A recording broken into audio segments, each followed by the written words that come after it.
di dunia.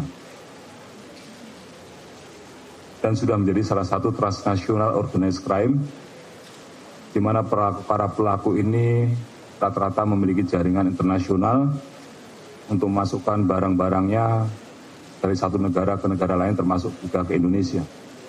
Perang terhadap penyalahgunaan narkoba ini sudah banyak sekali digaungkan oleh beberapa negara, termasuk oleh kita. Dan tentu kita tidak boleh berhenti dalam mengungkapkan yang ada di depan kita, karena itu harus dilaksanakan secara terus-menerus. Karena narkoba ini selain membahayakan kesehatan, bisa menimbulkan gangguan mental, dan yang paling membahayakan adalah merusak generasi muda. Kita dihadapkan dengan bonus demografi menuju Indonesia Emas tahun 2045. Apabila generasi muda kita ini terpengaruh dengan narkoba, maka akan sangat merugikan buat kita semua. Oleh karena itu, kami semua berkomitmen, masuk juga dari BNN, memiliki komitmen yang kuat. Seluruh jajaran untuk berkolaborasi bersama-sama memerangi peredaran gelap narkoba ini.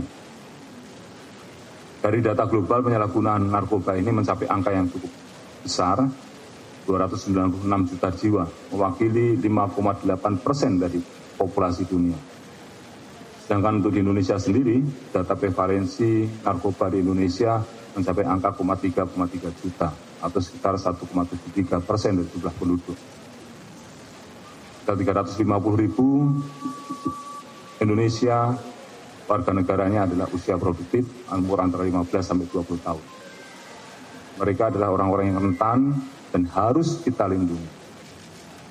Bagaimana kita bisa menciptakan environment yang baik untuk tumbuh dan berkembangnya anak-anak ini, sehingga nanti memiliki kompetensi ke depan untuk menjadi tulang punggung, untuk menjadi penjuru bagi kemajuan Republik Indonesia di masa yang akan datang. Oleh karena itu, kita harus bersama-sama untuk bisa memberantas narkoba ini dengan sampai ke akar-akarnya. Rekan-rekan sekalian, gaung untuk pemberantasan narkoba sudah disampaikan. Bahkan Pak Kepala BNN juga sudah menyampaikan, Bapak Presiden ke-7 Republik Indonesia Pak Joko Widodo juga menyampaikan bahwa Indonesia sudah mengalami darurat narkoba. Selanjutnya, Bapak Presiden Republik Indonesia, Pak Jenderal TNI Purnawirawan Haji Prabowo Subianto, juga menegaskan bahwa penegakan hukum yang tegas dan intelijensi yang baik, bukti-bukti yang kuat, Indonesia bisa segera memitigasi permasalahan narkoba. Narkoba menjadi salah satu concern dari beliau, dari Bapak Presiden kita, di mana masuk dalam salah satu cita-cita, asta-cita yang ke-7, yaitu untuk memperkuat reformasi politik, hukum, dan birokrasi, serta memperkuat pencegahan dan pemberantasan korupsi, narkoba, judi, dan penyelundupan. Karena itu, beliau juga menekankan pada sasaran prioritas 4 program pemerintah Republik Indonesia, yaitu pencegahan dan pemberantasan narkoba, bahwa pemerintah harus semaksimal mungkin menutup semua celah yang memungkinkan terjadinya penyelundupan narkoba. Dan tentu ini kami tidak lanjuti dan sudah menjadi atensi dari Bapak Kapolri, Bapak Jenderal Polisi Dr. Andes Listio Sigit Prabowo, bahwa kita harus terus berperang dan menuntaskan masalah penanganan narkoba dari semua lini, baik dari hulu maupun sampai dengan hilir. Pemberantasan harus dilakukan secara terus-menerus, tidak hanya melalui upaya penegakan hukum, tetapi juga melalui sisi mengurangi demand, sehingga pemberantasan narkoba dapat dilaksanakan secara lebih komprehensif. Kemudian menindaklanjuti apa yang menjadi perintah dari Bapak Kapolri dan sudah menjadi atensi atau concern dari Bapak Presiden, selama 2 bulan ini Baris Krim Polri bersama-sama dengan instansi terkait melaksanakan joint operation, baik dengan Kejaksaan Agung, dengan BNN, Ditjen Pemasyarakatan, Ditjen Bea Cukai, PPATK, dan juga dengan DIE, telah melakukan pengungkapan sebanyak 80 perkara, yang diantaranya merupakan 3 diantaranya merupakan jaringan internasional. Adapun 3 jaringan narkoba yang diungkap tersebut, yang pertama adalah jaringan FP yang sudah kita ketahui bersama. Memang ini masih menjadi PR kami karena yang bersangkutan masih ada di negara lain, dan terus kita upayakan bersama dengan Ibu Binter untuk bisa melaksanakan pemulangan, tapi sampai sekarang masih terus dalam upaya kita.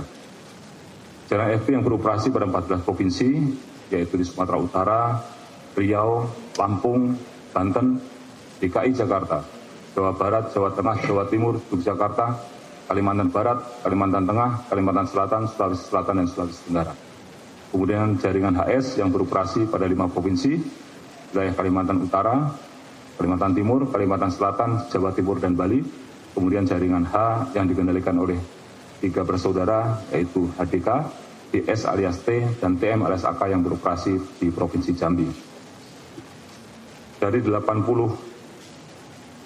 perkara yang sudah diungkap tersebut, jumlah tersangka yang berhasil diamankan dalam joint operation ini adalah sebanyak 136 orang tersangka. Dengan barang bukti yang berhasil diamankan, yang pertama sabu sebanyak 1,07 ton, tepatnya 1071,56 kg. Kemudian ganja 1,12 ton, ekstasi sebanyak 357.731 butir, Happy 5 6.300 butir, ketamin 932,3 gram, kemudian double LL 127.000 butir, kokain 2,5 kg, tembakau sintetis sebanyak 9.064 gram, hasis 25,5 gram, MDMA 4.110 gram, mepetron 8.157 butir, happy water 2.974,9 gram. Kalau kita konversikan dari total barang bukti narkoba yang berhasil diamankan tersebut, dikonversikan dengan berapa banyak kita bisa menyelamatkan masyarakat dari penyalahgunaan narkoba, bisa dihitung sejumlah 6.261.329 jiwa yang bisa kita selamatkan. Kemudian kita juga bekerja sama dengan PPATK, jaringan perputaran uang dari narkoba ini cukup besar, tapi ini perputaran uang bukan hanya selama 2 bulan, tapi secara keseluruhan mereka melaksanakan operasi. Jaringan FP ini sekitar 56 triliun, jaringan HS 2,1 triliun, dan jaringan H 1,1 triliun selama mereka beroperasi. Dan untuk memberikan efek jerah, seperti yang sering saya sampaikan,